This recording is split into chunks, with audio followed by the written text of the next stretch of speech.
জয় কামতাপুর, জয় কামতাপুর, এবিপির জয় হোক, এবিপির জয় হোক।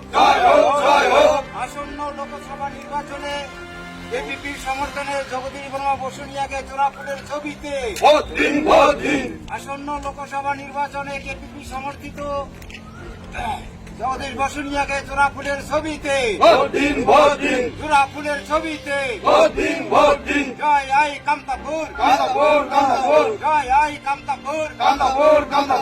আসন্ন লোকসভা নির্বাচনে কেপিপি সমর্থিত জগদীশ বসুনিয়াকে জোড়াফুলের ছবিতে আসন্ন লোকসভা নির্বাচনে কেপিপি সমর্থিত জগদীশ বসুনিয়াকে জোড়াফুলের ছবিতে কেপিপির জয় হোক, কেপিপির জয় হোক, জয় আই